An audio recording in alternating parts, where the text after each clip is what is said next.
लोकवीरं महापूज्यं सर्वरक्षाकरं विभुं Parvati हृदयानन्दं सास्तारं प्रणमाम्यहम्.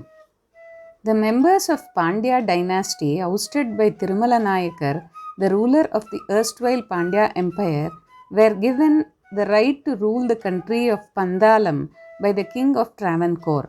Some 800 years ago, King Rajashekara, the foster father of Lord Ayyappa, belonged to this dynasty. He was childless and thus had no heir to inherit his throne. Around the same time, a demon called Mahishasura terrorized, and fearing his wrath, people fled to distant lands. The Devas appealed to goddess Durga, who killed the wayward Mahishasura in a bloody battle. Determined to avenge her slain brother, Mahishi, the sister of Mahishasura, secured a boon from Lord Brahma that no being except the offspring of Vishnu and Shiva could slay her. In due course of time, Mahishi went to Devaloka and began harassing the Devas, who in turn implored Lord Vishnu to intervene. Lord Vishnu assumed the form of Mohini, and it was decided that the child born out of the union of Mohini and Lord Shiva would be placed under the care of King Rajashekara of Pandalam, who was a childless Lord Shiva's devotee. On one of his hunting trips to the forest near river Pampa, came upon a beautiful child. When King Rajashekara beheld the divine child, a sadhu appeared from nowhere and instructed him to take the infant to his palace. As the child was wearing a gold chain, the sadhu directed the king to name him Manikandan. As a child, Manikandan was very intelligent and precocious. He excelled in martial arts and shastras and surprised his guru with his brilliance and superhuman talents. His guru explained to Manikandan that he was a divine power destined for superhuman glory. The guru then requested him to bestow vision and speech upon his son, who was blind and dumb. Manikandan placed his hands on the guru's son, and the boy immediately gained eyesight and speech. Requesting that this miracle be revealed to none, Manikandan returned to his place. Meanwhile, the queen had given birth to a male child who was named Rajarajan. Rajashekara decided to crown him the king as he considered Lord Ayyappa as his eldest son. The king's divan got dejected and hence devised many plots, including poisoning of food.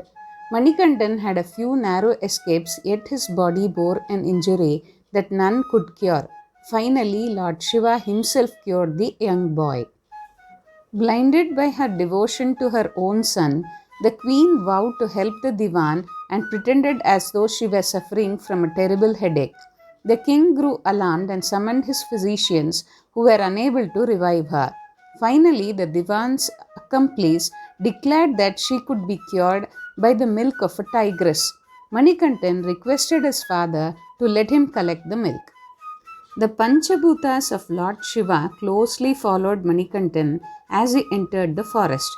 But on the way, he chanced to witness the atrocities of the demoness Mahishi in Devaloka. Manikandan hurled Mahishi onto the earth below. A bloody battle ensued.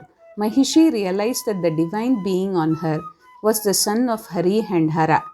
Then she prostrated before the young boy and died. Mahishi freed herself from the curse and obtained moksha by the grace of Sri Dharmashastra. Manikandan was reminded by Lord Shiva about his grief-stricken father and ailing mother. Finally, Manikandan made his way to the royal palace on Lord Devendran, disguised as a tiger. They were accompanied by female devas in the guise of tigresses and male devas as tigers. The boy descended from the tiger's back and informed the king that he could take the milk from the tigresses and cure the queen of the ailment. Then Rajashekara fell at the lad's feet and begged for forgiveness. Manikandan reminded his father that as he had accomplished the task for which he had created himself, he would return to Devaloka without fail. Before his departure, the lad told the king that as he was pleased by Rajashekara's unflinching faith and devotion, he would grant him whatever boon he requested for. Immediately, the king Rajashekara told him that he wanted to construct a temple in his memory and beseeched him to suggest a suitable place for the temple. Manikantan aimed an arrow which fell at a place called Sabari, where in Sri Rama's era a sannyasini called Sabari observed tabam. Lord Manikantan told the king to build the temple in that place and he disappeared. Later, acting upon the advice of Saint Agastya, King Rajashekara laid the foundation stone of the temple at Sabarimala. Lord Manikantan had stated that he would grace only those devotees who offer darshan after observing vrata for 41 days. The devotees are expected to adhere to a way of life of a brahmachari. The Lord himself had said that Pampa is as holy as river Ganga, Shabarimala is as holy as Kashi. Dharmashastra sent Parashuraman, who resurrected the land of Kerala from the bottom of the ocean, to Sabarimala. It was he who carved the figure of Lord Ayyappa and installed it on the day of the Makara Sankranti.